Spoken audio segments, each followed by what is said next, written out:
Good afternoon. I'm going to talk about architecture of choice as an alternative approach to retention. But I would like first to give the floor to a colleague of mine, Bert, who's going to talk a bit about Cigarex for two reasons. The first reason is that he wants to talk about what we do. And the second reason is he is my proof of the pudding, because everything I will tell you I'm trying to apply within the company as a CPO. So you can ask him if it's all true. So, Bert. Okay. Thank you. For me, it's still a good morning. As it's already mentioned before, we're active in Belgium, in France, and in Luxembourg. And Cigarex has originated in Belgium as a Belgian HR provider. We're providing different HR services since 1905, and afterwards we expanded towards France, towards Luxembourg to provide the same services. Some of the numbers over here, but the main thing is that we're divided our services that we are giving towards our clients actually in four different categories. We're doing the HR administration and the payroll services for our clients, nationally and multinationally. We're also providing health and safety services to improve the well-being of employees within companies and also to make sure that all legal requirements can be achieved by the companies. On the other hand, there's also the HR insurances activities for professional and HR insurances, as the name says itself. And then at least there's the HR consulting and the research division.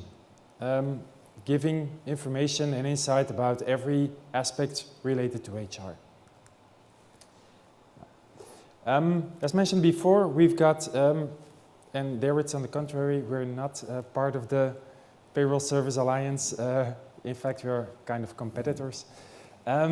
We've got our international solution for our multinational clients. And what we've done was we talked to the clients we had in many different countries about what were their needs in the changing HR environment of nowadays.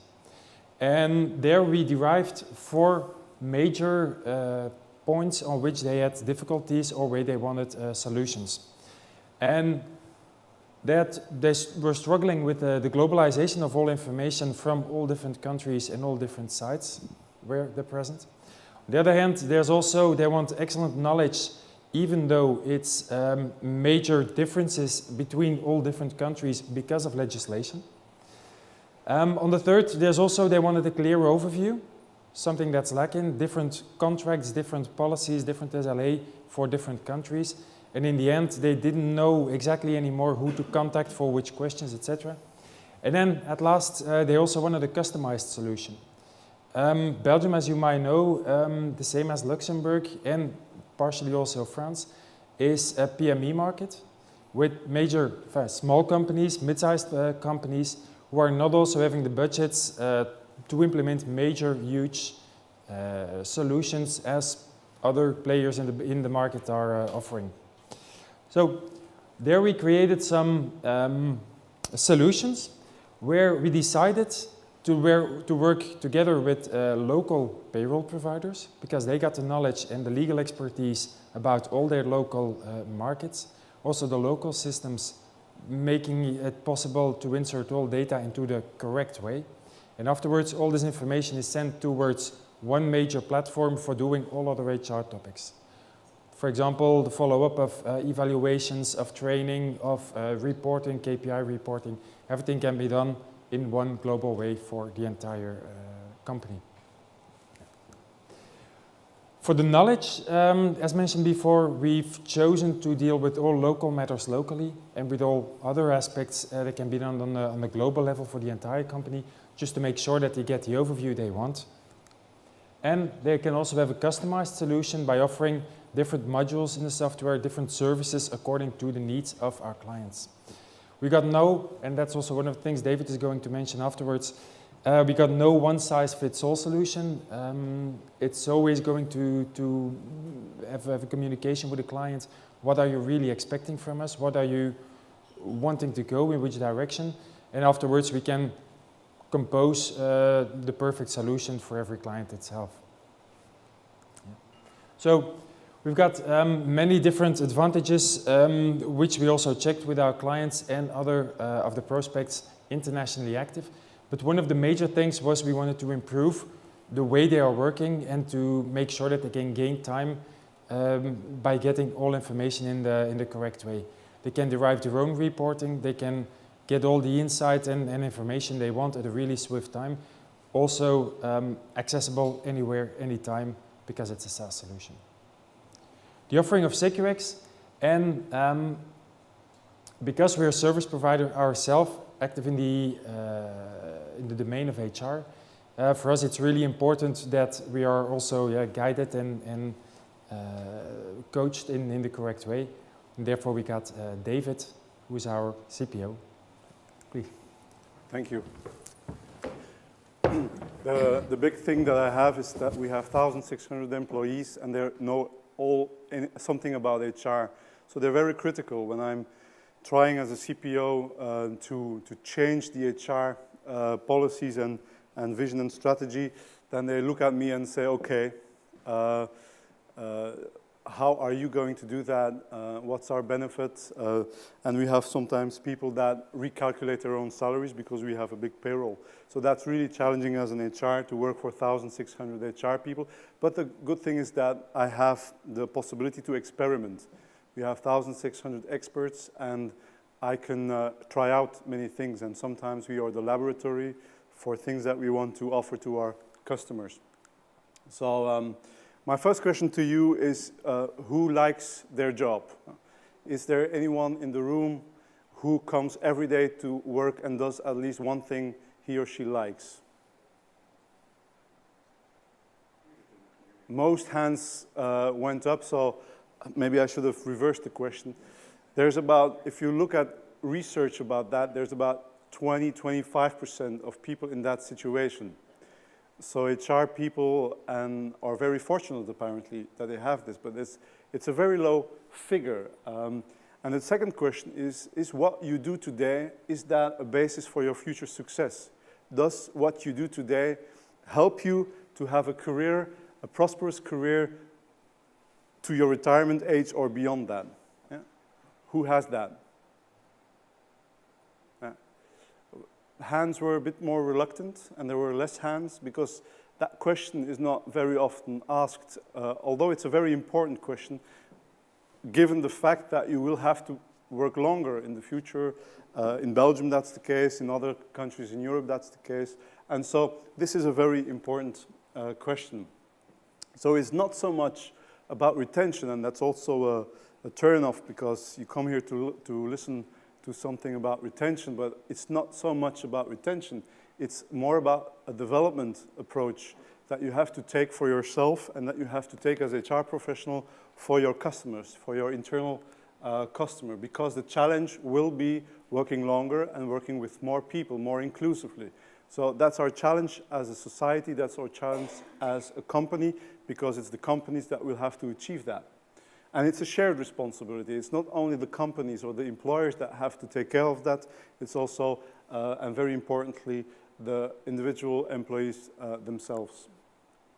So the focus that I have in my HR vision is on sustainable employability, which is basically the capacity you have to work, which is divided in two things. On the one hand, you have the ability to work, and that has so much to do with health, mental health and physical health. And we talked about this morning about health, how important health will be in the future. So this is really important in our HR vision in Securex.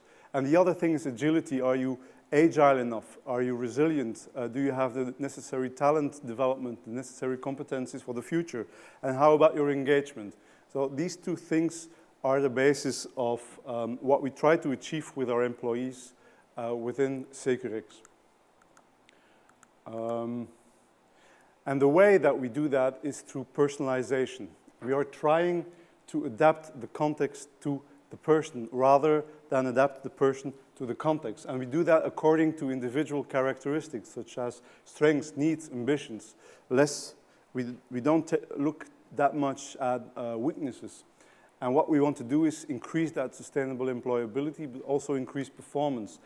And there is no way that you can tell me that there is no way to personalize.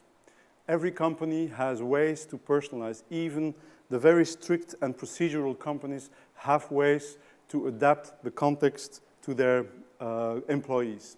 And the way we've done it too often until now is try to adapt the employee to the context through training, through whatever process, and we were always looking for the ideal fit, or too much for the ideal fit. And we were offering confection where we should have offered haute couture, maybe. So we are trying to get away from this one-fits-all situation, adapting the person to the context towards a more adaptable situation. And that is, if I talk about this, there's always resistance. Because people tell me, well, customization of HR practices towards your individual employees, that's not efficient. Because you have to take too much criteria into consideration.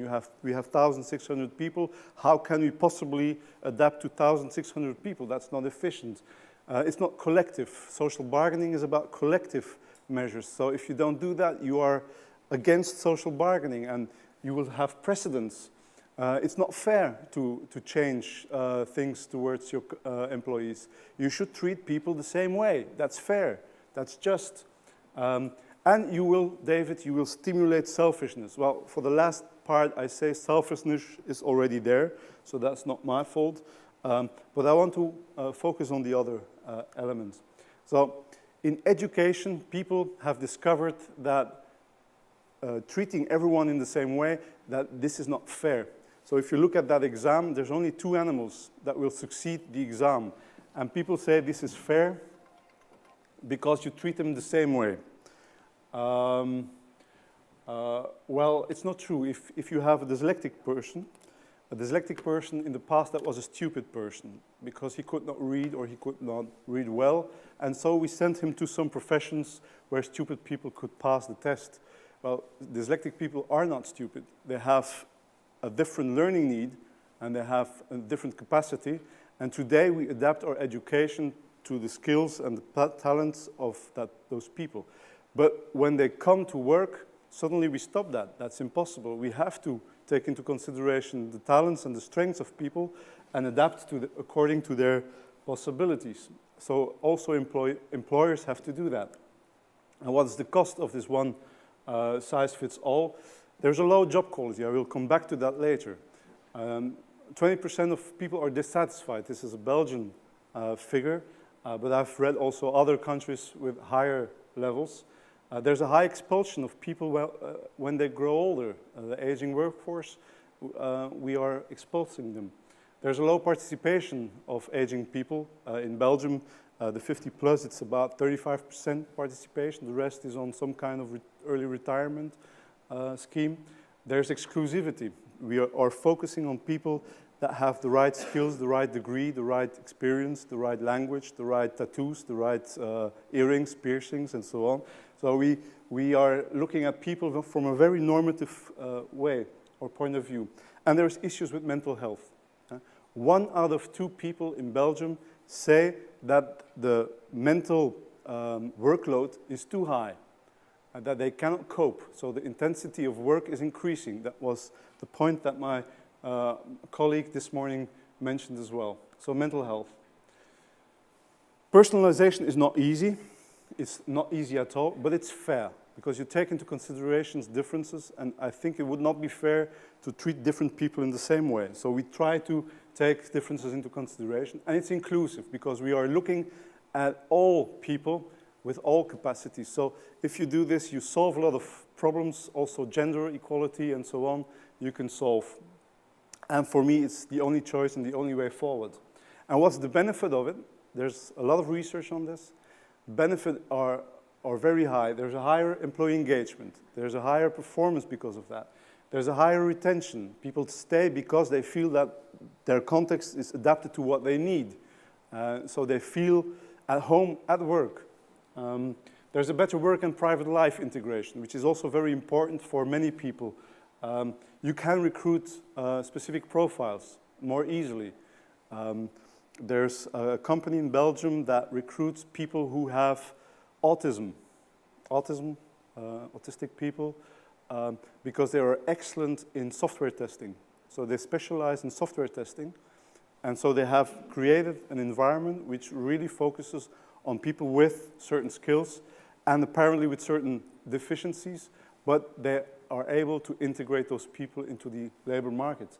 You can prevent certain health issues by adapting your work and your work context to people, and of course you can enable people to work longer, because throughout the career you can adapt according to changing needs, changing strengths, changing situations. And for me, it's beneficial for the employee himself or herself, it's beneficial for the company, for the labor market, and for society at large, because in this way you can contribute to creation of prosperity. If we include people into the labor market, you will have less issues in terms of social inequalities and so on and so forth.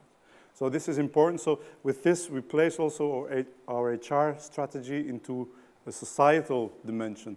And because as company, you have a societal responsibility towards people, and it's by doing this that you can contribute to society. If you have questions, please do interrupt. Now, the question is, what do you have to do as a company to make sure that you have a tailor-made, a more personalized, customized organization? There's five things you have to think of. And it starts from collective to individual and from more philosophical to more concrete. The first thing you have to do is create a people vision within your company. How do you look at people? The second thing is you have to create a context in which choice is possible. And the third thing is you have to organize that choice by providing an architecture of choice. The fourth thing is you have to adapt your HR practices to that principle. And the fifth thing is you have to work on employability plans rather than on employment plans. So I'm going through those 5 tenets, and I'm going to discuss them briefly. So people vision, you start off with looking at what people want, what people are able to do, and you are bringing back the H into HR by integrating human traits into your people strategy. What's that? Well, let me illustrate this. This is our vision. But actually, we are starting from empathy. If you want to adapt your strategy to people, you have to listen to them. So empathy has 3 levels. You listen to them, you try to understand them, and you try to act accordingly. So if someone comes to you with a problem, an issue, a question, a desire, you have to listen, and you have to show you understand, and then you can act on that. But of course, if someone asks you to go for 6 months on a sabbatical, and this would put the entire team into trouble, that would not be fair. So you have to also take into consideration the fairness of what you do. You will not do something, you will not personalize, you will not change your HR policy if that would be unfair to others. And so you have to look for solutions that make it fair. So empathy and fairness, you have to take that into consideration. And now the third thing is kindness. You have to integrate kindness into your strategy. And people will say, oh my God, HR is turning soft on me. But there was a time when we said to people, if you come to work, you leave your problems at the gate, your personality, you leave it at the gate, and the only thing we're interested in is competencies and your results and contribution. But of course, that's impossible. People come to work with, and they bring their whole personality, their whole personal issues to work, and then you have to show some compassion and some kindness when something goes wrong, when there's an issue. So as an employer, you will have to take into account private issues. And when it goes bad for an employee, you cannot say, this is not my business. No, you are responsible for the employee as a whole, including certain issues. But of course, kindness, you could say, well, they will take advantage of me because if I'm too kind, kindness, that's weakness. Well, that's not true, because you expect always contribution. So this reciprocity on the left-hand side is very important. So you will not have endless kindness if there's nothing that's standing there against it. So, but what do you do when your employee tells you that he has cancer? What do you do when there's a death in the family? What do you do when there's a terrible thing that happened to him? What do you do when the person has a depression or has some issues that you say that that's not work-related, so it's not my business, I won't do it? No, you will take that into consideration. That's the basis of your people strategy, and you start from helping people to become successful in their lives. Who believes that people make a difference to their company? Who makes a difference to, yeah, okay, everyone, that's the asset thing, so human assets, or humans are our most important asset. Who believes the reverse? A company can make a difference to a person. Who believes that? It's the two things. It's you make a difference to your company, and your company should make a difference to you. A company helps you to become successful in your life. And that's not only professionally, it's also privately. In private matters, your company can help you. So you need to start from that. And if you don't accept that, there's companies who don't accept that, that's okay. But then you need not go further. Then you say, okay, you come to work, you provide your competencies, and you get paid for it, and that's it. I simplify. Building a context in which people can be successful, well, this is what you could focus on as HR.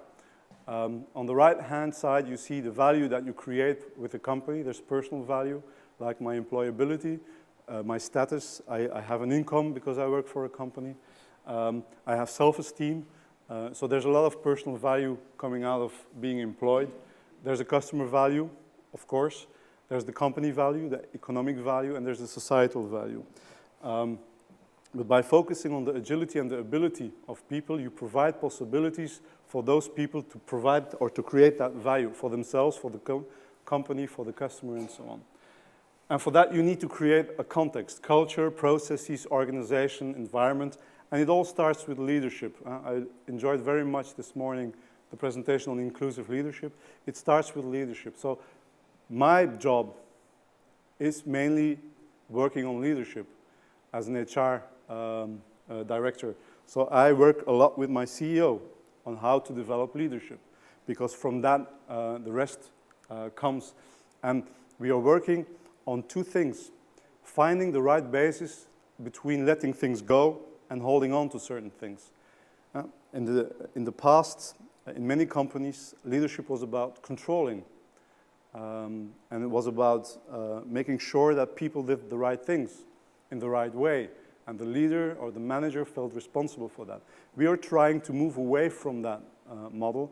And we have 220 leaders within our company. And with that community, we try to evolve to another kind of leadership, which we call sustainable way of leadership, which is quite simple. It's quite simple. It's based on 5 simple principles, which I'm not going to repeat today, but it's the balance between holding on and letting go. And what you hold on to is the results. You have expectations. It's the values. You don't let them go. It's caring about your people. It's the vision. And what you let go, that's how people work, when they work, where they work, which means they are trying for getting to their results. If you can do that, if leaders accept that they don't have to control everything and that they have to be sustainable in their leadership, then you can create a context in which choice is possible. Because then the leadership will not try to decide on everything. And you create autonomy, you create regulation possibilities for employees, and so that's very important. And that context that enables choice, you have to organize that. You can say, okay, I let go everything, but no, you can organize that, because a lot of people tell me it's inefficient, it's dangerous, it's chaos. Well, you can organize for it. And there's 2 ways to do that, to create an architecture of choice, and that's mass customization, and that's ideals. Mass customization, that comes from industry. If you buy a car, you go to the garage and you choose your model. And within the model, you can have some options and some features. And you can choose the color. And then you have the feeling that you have customized your car, but you haven't, because what the manufacturer offers you is a standard choice. You have to choose between certain combinations of features, and something you can order and some things you cannot order. So that is the same within your context that you create. Standardized choice. If you would go to your garage and you ask the person, I would like to have a pink Mercedes, whatever model, I'm not into cars that much. If you would order that, he would tell you, well, I can order you a white one, neutral color, and then you go to the car shop next door, and then you have it painted there. But you will not find that in the garage. If the standard choice does not suffice, you can go to ideals, idiosyncratic deals, in which you adapt to very individual needs without having the standardization. Now, let me give you an example of mass customization. This is the profile of someone within Cigarex who chooses between a full-time or a part-time job, who chooses between working from 7:30 or from 9:30 or whatever, who chooses to work at home or somewhere else, who has a career orientation, who has a profession, who has a certain career speed which he or she chooses, and also a level of engagement that you have or don't have. And that's all possible. And you can start combining. The advantage of mass customization is that it's manageable, it's easy to assess consequences, it can be part of a collective bargaining, it's procedure, there's automation possible, there is some justice in there, but it's less flexible and you cannot do it for all issues. So if someone comes to you and you say, well, we offer part-time work between 50, 80 and 100%, and at a certain time someone comes up to you and says, well, I have a good reason to ask 34%, an equivalent of 34%, which is 1.5 days per week.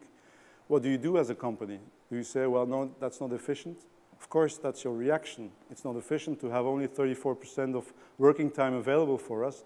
But nevertheless, in that case, which is a true case, we looked for a solution. And we crafted a job which was economically worthwhile and which was, from the content, worthwhile for that person. So we combined the needs of the company with the needs of the person and created a new job. And normally we would have said, no, no way, that's not efficient. We will not listen to you. Ideals are very flexible. You can change anything. You can regulate anything. You can make exceptions on the normal labor contract. You can be very creative. You can tailor-make everything. There's a high binding effect because once you have crafted something for a person, it will be very difficult for that person to leave because he or she will not find the same thing maybe in another company, which is not always a good thing. It's motivating. But the problems are limited access. People think that only verbal and extroverted people will ask for ideals. Well, you should make sure that people know that it's possible. Even the introverted should be able to ask for it. There's a risk of precarity. I can give you things, but I can ask something in exchange which puts you in a precarious situation. For instance, I can, within the legal framework, I can ask you to come in the morning very early and in the evening very late, and in between you have an opening space. If you don't want that, you don't get the ideal, so I can negotiate you into a precarious situation. Or even I can say, well, you can have a smartphone, even if you're not entitled to it in terms of function or activity, but then I expect you to be available at 22 hours in the evening and during the weekend. And ideals entail a certain workload as well. So ideals are not that efficient, but they are worthwhile. You can work on anything. You can work on job, content learning, career, remuneration, work life, health, technology, and you can make a mass deal or an ideal out of anything. So, for instance, the mass customization of the job is that you provide a lot of functions, for instance, but that's not very customized. The customized way is that you would create functions that are related to the talents of people. Don't forget, you do ideals, but it's like the salt on the potatoes. You don't need too much salt on your potatoes, so even adding a small thing to the job of someone or to the work life of someone can make the difference. You don't have to change everything. But if you are more flexible on job content, or you give a project which is really tailor-made to the needs and the desires and the ambitions of that person, you might have solved a lot of things. So ideals is not always very big. Sometimes it's very small, but very significant. So it's like salt on the potatoes. You need not too much of it. And especially in countries like Belgium or the Scandinavian countries, there's already a lot of flexibilization in the law. In Belgium, if you're 5 years in the company, you're entitled to a year off. You can ask for a year off and the company cannot refuse. So a lot of people use that, or they stay away for 20% of their time during 18 months, for instance. So they have a day off every week. So that's already into the law, and that's not something you will replicate into your own practices. A lot of people do it informally. It's not a good idea to have ideals for everyone. Supposedly that someone with a very bad attitude and performance comes up to you and asks for an ideal for a good reason. You will not do that like that. You will talk about the performance first before you are talking about ideals. But maybe ideals will be a way to improve the performance.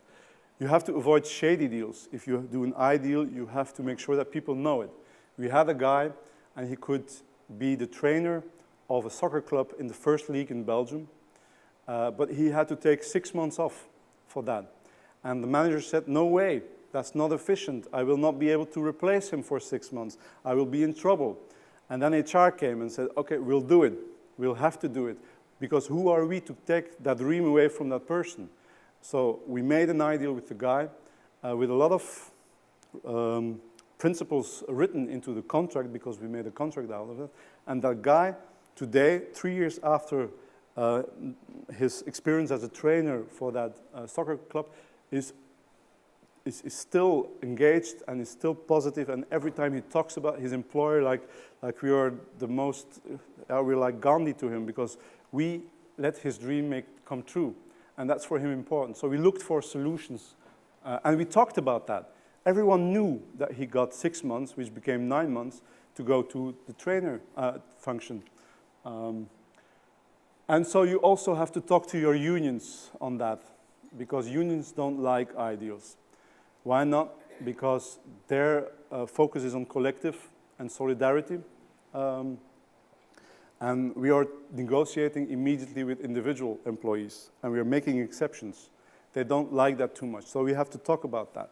And every time they ask for a collective advantage, we are saying, okay, no. We're not going to have a collective advantage. We are going to focus on what individual people need.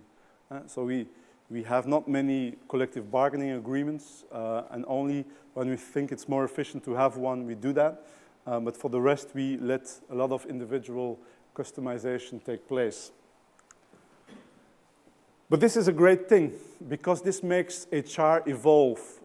Individual deals, customization, mass or individual, are inspirational for HR. Because in that way, if we get a question, we talk and we think about what we do. Is what we do still adapted to our time? Talking about social media, we had a struggle of letting people use that during working hours, because we had a policy that we did not trust people to do that. So, but someone asked for that and said, I need that for my job. And then you think again and you ask IT, what are we going to do? And you adapt your policies. HR practices evolve thanks to individual questions. Now, once you have that mindset and you have said, okay, our people vision is that we want to adapt to people, we want to look for solutions for them, we create a context of leadership that enables that, we create an architecture of choice by providing individual and standardized choices, you have to adapt your HR practices. We have to and that's my belief, we have to reduce the importance of collective and standardized procedures, and we have to look for ways of personalizing that within our HR practices. And we talk about how we create jobs, how we organize learning, how we organize careers, how we talk about remuneration, but I'm skeptical about that one. And we talk about how we will help people to work longer. And for instance, personalized jobs, that's the quality of work, which was also debated about this morning. This is a model of qualitative work. It's about demands. It's about controlling. People have to have control of what they do, and it's about the support that you have. And then you have healthy work and you have dangerous work. And there was an inquiry a couple of years ago, I think, about how qualitative is your job today. And guess what the rate in Belgium was? How many people thought that their job was qualitative in terms of those characteristics? How many percent? Who goes for above 50? You're very silent today. More than 50? Less than 50? Less than 40? Less than 30? Less than 30? 1? 2? It's 22%. 22% think that their job is somewhere in the green area. That 78% other people think that their job has an issue in terms of support, in terms of control, in terms of demands. But if you would get the 3 right, then you can have people working very hard, because the demands can be high as long as you have some control into it and there's individual support provided. So what we try to do is we try to sculpt jobs. I think in Cigarex the number is much higher than the 22%. That's my belief. But we measure that as well. And we are looking for tailoring the jobs within Cigarex. And these are some of the criteria we use, well, all of them, when we look at jobs. So we are leaving slowly the functional architecture that you know with the functional classification, and we're trying to have more broad jobs in which a lot of things can happen. And a job has to be meaningful, there has to be flow in it, it has to be based on your talents, there's learning into it, autonomy, it should be dynamic, it should enable success, you have to keep your dignity, there's a place for recovery, so I believe very much, I told my boss, no, this is filmed, I won't say it. If you want a joke, I will tell you afterwards. But taking a day off is important. Taking a lunch pause is important because it gives you recovery. So, and you have to make sure that this happens. And individual support is needed. So functional architecture is going down, and we give space to people to change their jobs. Learning, maybe 2 things about learning. We talked about self-paced learning this morning. Learning has to start from the learning need, and the learning need is not that necessarily that what the company thinks you need, but is what the person thinks he or she needs. And you have to take into account the personal style of leadership, of learning. So we are going away from classical learning. We are trying to go more to individualized, customized learning. And for instance, coaching is in our company very important. Coaching is a very expensive way to help people move and evolve, but a very effective way. And so we have trained all the members of the board in terms of coaching. So we followed 1-year course in coaching. I do coaching with people within the company. We have external and internal coaches doing that, and we are training our leaders to become coach in their leadership role, which is a very intensive process. But today we have the feeling that if someone needs individualized guidance, he or she can get it. And it starts with the top and it goes down to the bottom.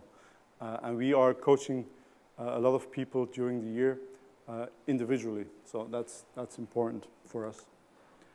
Career sculpting. This is a classical career in which you have always the sense of going up.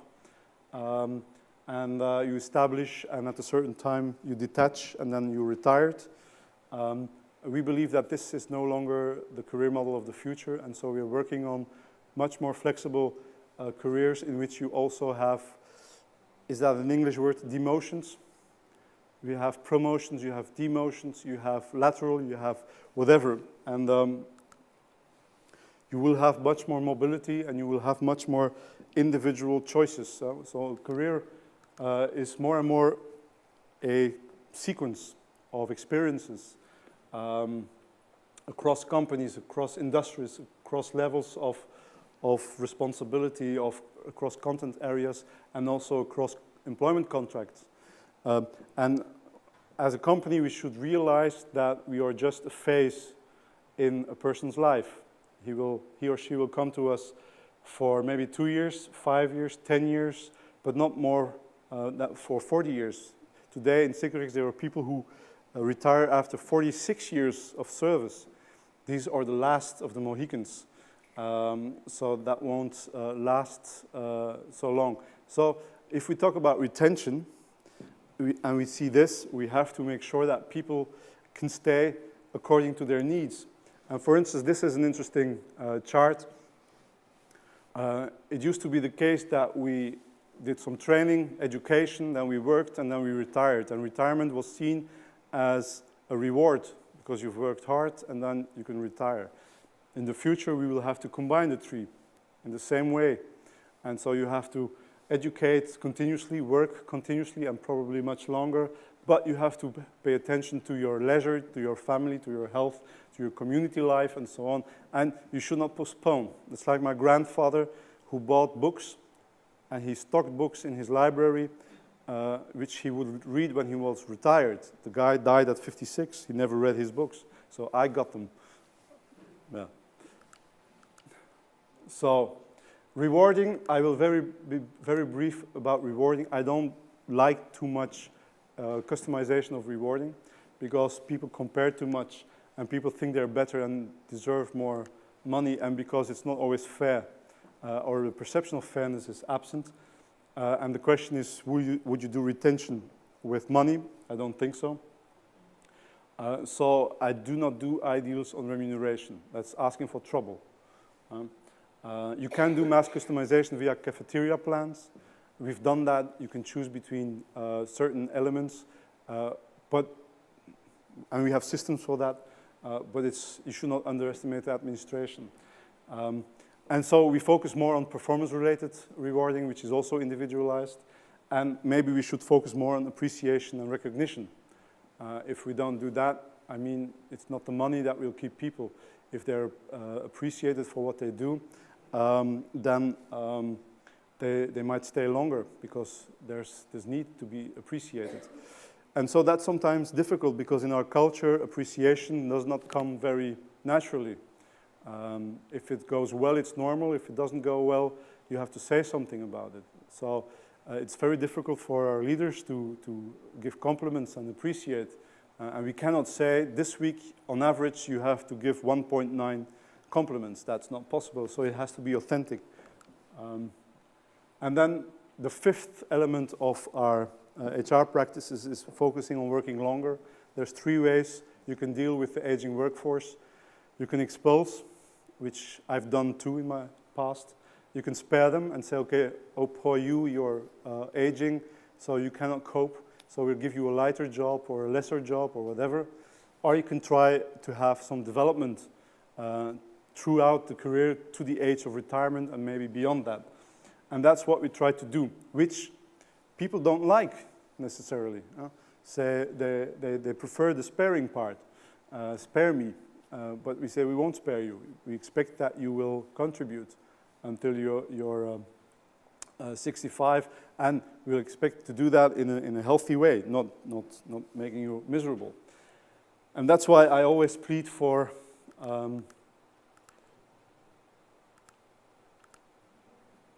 I would say, I don't find it immediately, for new paternalism. It's their nudging. It's like the elephant.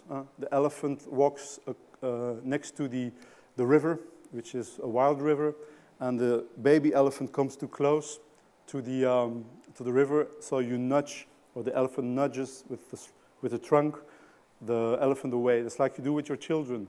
If you're walking along a street, you will have the child next to the houses and you will take the position next to the busy street.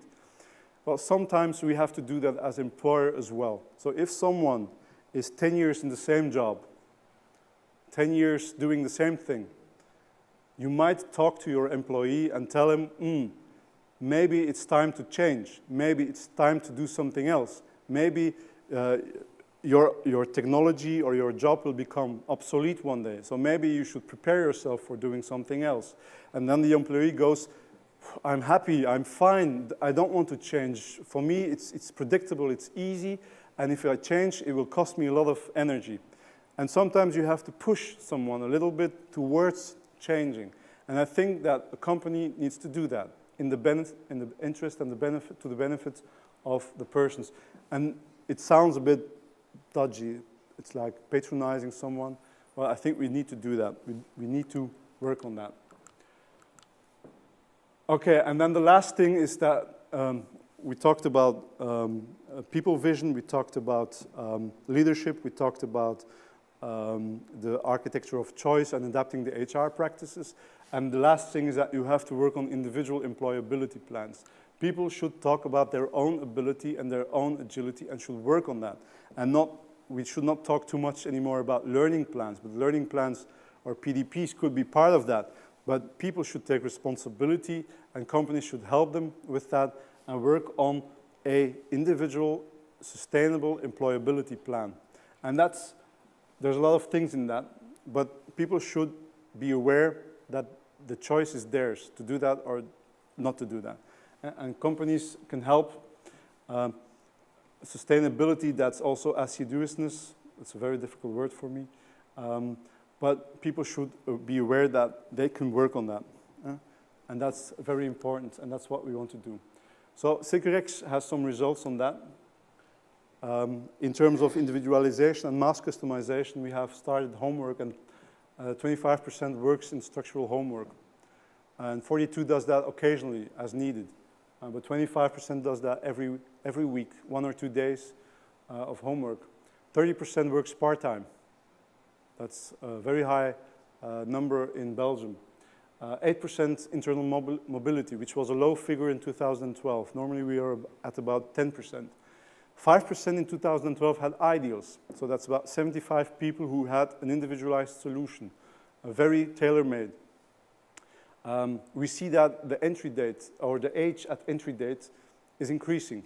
And we also see that the gender balance is increasing. We had about 25% of managers female, but today we have 51% ladies in management positions. So which is more balanced. Yeah. So, and this is thanks to the things that we offer. Because of the fact that we customize and flexibilize, people find it much easier to take on roles that are harder or have a higher responsibility. Attrition is going down. So if we talk about retention, this is the proof of the pudding. In 2008, we had 7% of individual voluntary exits. Today, we are below 3%. And you might tell me, well, this is the crisis, David. You have benefit from the crisis in 2008. People stayed put and they didn't leave. That's true, the crisis helped, but in Belgium, the labor market was restored in 2010 and then it went up. It went back down in 2011. In 2012, it went slightly back up. And we kept on going down. So people are staying. Good people are staying. Absenteeism, this is my leap of faith. It's not a success. We have an increase in illness-related absenteeism. It's over 3%, which is an increase. And it's mainly the long-term absenteeism that is increasing, like in Belgium on the whole. And that's because of the fact that the intensity of work is increasing. So we have issues of burnout. We have issues of mental issues, mental health issues. So that's something that worries me. So we're working on that, but it looks a bit better in 2013 so far. but that's a worry that I have. In terms of vitality or absenteeism after interventions, and that's a good thing. We've done mindfulness in 2012 with 109 people who had a higher absenteeism, and on average they had 3.10% of absenteeism, illness-related. And in 2012, after the mindfulness course and the personalized health coaching, they dropped to 1.9%. So you can do things, and it helps. I know correlation and causality, it's not the same, but in any case, we had this experience. And vitality, we do health and engagement measurements, and we compare them to Belgium, and you see CKRX going up, and the Belgian benchmark is going down. In spite of high intensity, high pressure, higher pressure of work and so on, we still go up in terms of vitality and engagement. So this is an excellent result for CKRX. So for me, it's not about retention as such, although the things you do through customization help to retain people. It's more about development, it's more about individualization than it's about the pure retention. And a company that does that will create gravity. People will not leave because they will not find the same things with other companies. So this was my experience so far. The 5 things we have to do as a company to make sure that people can work longer, can stay on, and can have a healthy and sustainable working life. I've written a book on that. It comes out next week together with a colleague, but it's in Dutch, I'm sorry. So I cannot sell it to you. But if you want to contact me, contact details are there. And so thank you for your attention.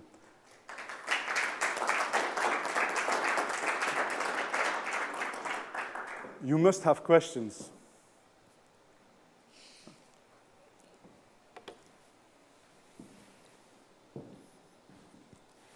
So thank you for that, David. I do have a lot of questions, but I'll try to make a comment and then get you to think about how you might respond. I've for a long time been trying to find the right balance between commonality and individuality. And many of the organizations I've worked in have been trying to drive more harmonization, more process commonality, particularly in larger organizations. And I wouldn't mind a reflection from you on how you might deal with this in a 50,000 or 100,000 person organization rather than 1,600. But I'd just like to hear a little bit more about where you draw the line. I enjoyed the finance examples. Are there others where you would say we have to have a common approach to something, we can't individualize? So where do you draw the line? It's indeed you have to find the balance somewhere. So there's 2 questions: where do you draw the line, and what do you do in bigger organizations? The balance is trembling. So sometimes you exaggerate, and then you realize that you have gone too far, and then you have to come back a little. And that's why if you work really with ideals, you have to put things on paper. Because sometimes if you give a hand, maybe you lose your arm.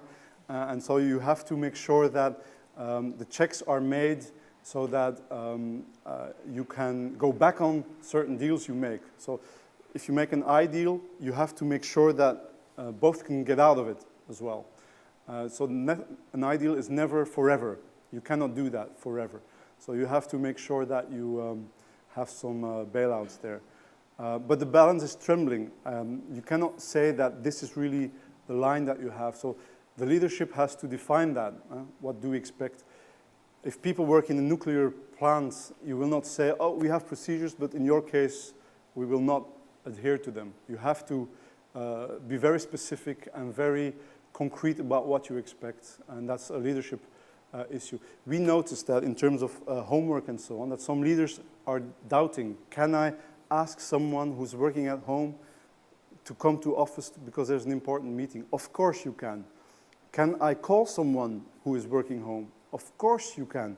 Can I refuse someone to take a day off or to work at home at that day? Of course you can. What about the guy who asks something without a reason, who asks a sabbatical but there's no really a reason for that. You can refuse if you want to. So you have to take that responsibility. In terms of larger organizations, I've worked for big companies before I returned to a smaller company of 1,600 people. And what I noticed there is that that harmonization or focusing on the commonality not always has the value that people think it has. So sometimes you have to let things happen locally or in the teams or in the countries and that they sort it out. But you cannot always harmonize international things. You can synchronize and you can put some values, common values in there, and you have to do that. But you do not have to determine in every country what is good and what is not good. It's like I've worked for headquarters and they say, okay, what's good for Düsseldorf is good for Brussels. It's only 300 kilometers away, but it's a different country, different culture, different habits. So we don't have to exaggerate that.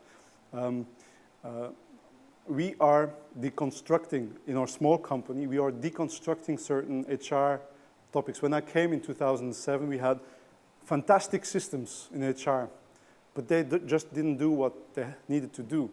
So today we are deconstructing and reconstructing, but the reconstruction is towards more lean systems, I call them nanotechnology systems, which are in the background and which are focusing on what a leader or an employee should do, and with a lot of space and a lot of flexibility. Our leadership model has only 5 principles, and everyone can fill them in like they want to, but the 5 principles is something we insist on. So, but you have your own style, and that's important to us. So I don't believe too much in over-harmonizing HR processes.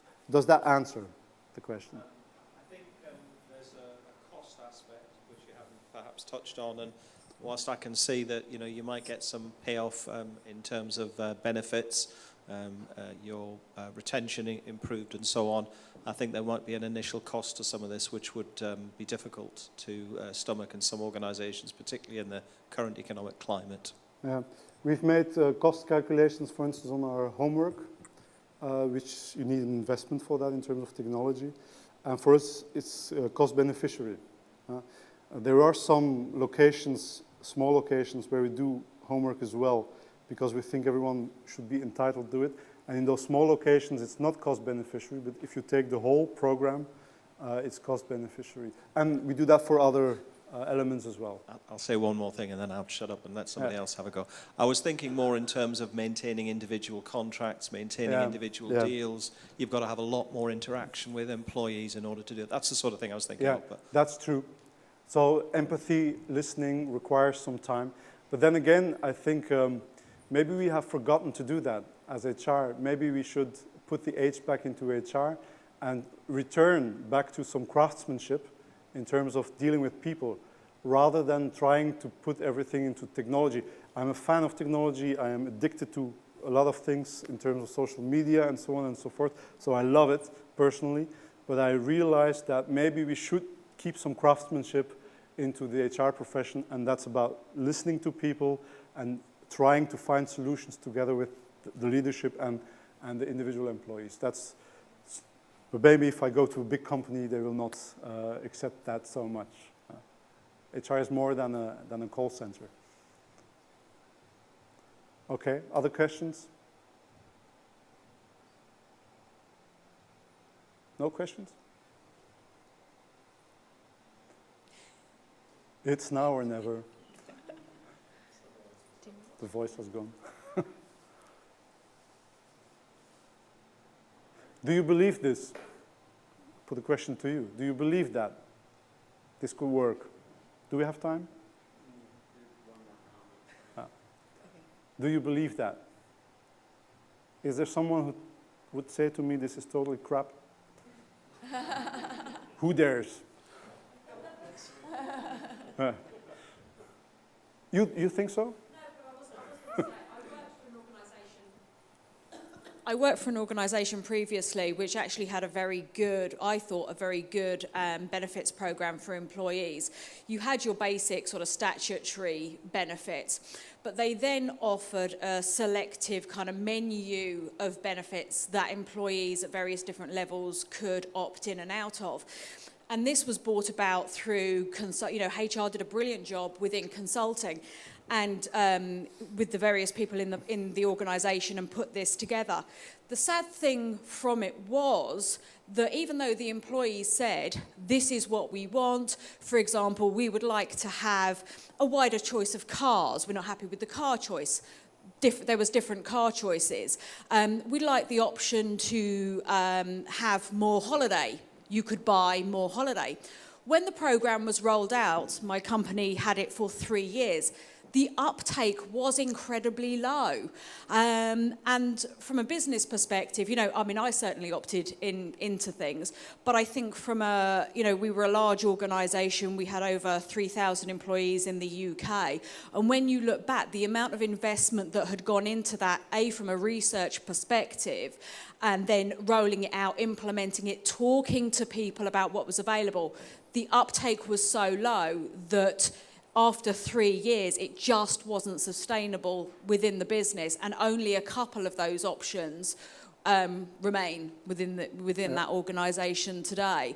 And I think, give HR their due, they really did go to a lot of effort to consult with the organisation in terms of what the individual wanted.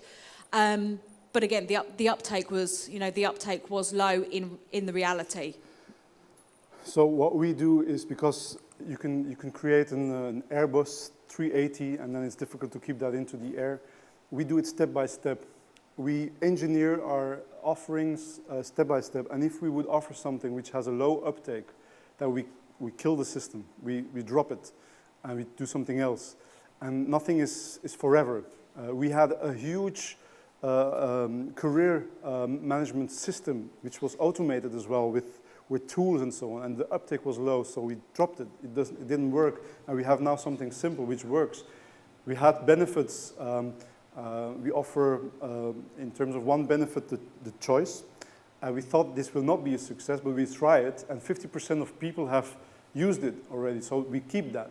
So it's more trial and error, and I don't do the big bang anymore, because if I start with a big system which is well researched and well engineered and well defined, and afterwards I come to the conclusion that, okay, it's state of the art, but it's not used, I don't want to be in that position anymore. So we try and we evolve step by step, and I think this has proven to be efficient, introducing new things, but letting go other things. It's breathing in, breathing out. You have to do it like this. That's my experience. All right, everyone, please join me in thanking David Ducheney. Thank you.